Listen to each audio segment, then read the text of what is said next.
There's a lot to talk about, so let's get started. Good morning. This is Fred Mitchell, Chair of the Progressive Liberal Party, Minister for the Foreign Service, MP for Fox Hill.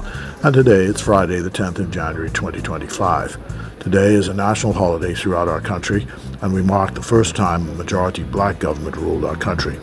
Since 1834 and the supposed abolition of slavery, which was really 1838, but from that time on to 1967, there was a social apartheid, a contractual apartheid, and a legal apartheid in the Bahamas based on race.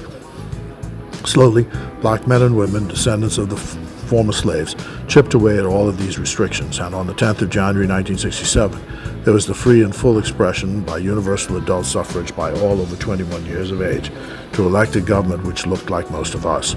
Lyndon Pindling was the man who led the government, and so popular was he that today almost certainly anyone who was named Lyndon was born in and around 1967. The struggle began as a revolt against slavery, then the Burma Road riots of 1942, the founding of the Citizens Committee in 1950 to stop the banning of the film Sidney Poitier's first film here in the Bahamas, It's Showing, the creation of the PLP by H.M. Taylor, Cyril Stevenson, and Bill Cartwright in 1953, the PLP elected as an opposition party in 1956, the general strike in 1958, the first vote by women in 1962, Black Tuesday when L.O. Pindling threw the speaker's mace out of the window in 1965, then the majority rule government of 10th January 1967. The fight was not over because you had to fight for racial equality in Grand Bahama in 1969, the lowering of the voting age to 18 also in 1969, and national independence in 1973. Who led this fight for human dignity, freedom, and equality? The Progressive Liberal Party. Today, we give thanks to those freedom fighters, and we declare that the struggle continues for justice and equality for all, that there should be no discrimination of any kind on any basis in a liberal, tolerant, democratic society. Join us this morning at 10 a.m. at the Big Chumpa Church at East Street to mark the official service. The PLP will have its own service at 12 noon at Gambia House. We look forward to seeing you there. On Wednesday, the 8th of January, Prime Minister Philip Davis announced that on the 1st of April 2025, the rate of value-added tax on all food will be reduced by 50% to 5%. This is an effort to solve the problem of the high cost of living in the Bahamas, which is almost entirely due to forces outside of our government's control.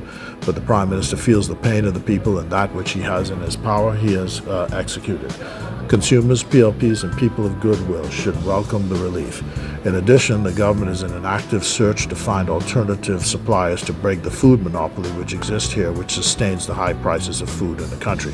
This is what a caring government does to help in a tough situation. Let us PLPs and people of goodwill support these measures. As usual, the mouthpieces of the FNM, the dunderheads of denunciation, the nabobs of negativism in the FNM are shouting and screaming. What, they don't support lowering the taxes? Mind you, they were calling for it. But typically, it shows there's nothing you can do to please the FNM, who raised VAT by 60% in their time and built not one house in their time in office. So we just say to the FNM, shut up, bah humbug. Well, God bless you. God bless the Commonwealth of the Bahamas and across the country today. Majority Rule Day, PLP, all the way.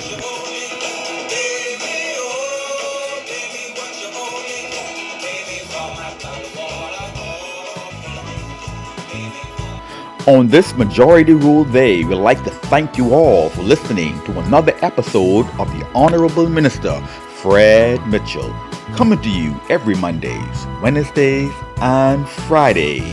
Happy Majority Rule. Enjoy your day.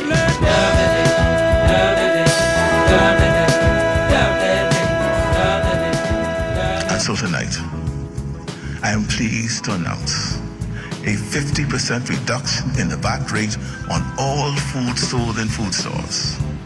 Beginning April 1st, the rate will be cut in half from 10% to 5%.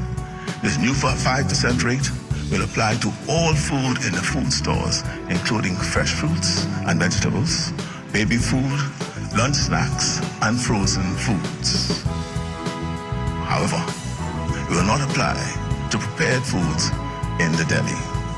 This rate reduction will also apply to the importation of all items previously mentioned. The effective date is April 1st in order to give merchants and food stores time to make the necessary adjustments.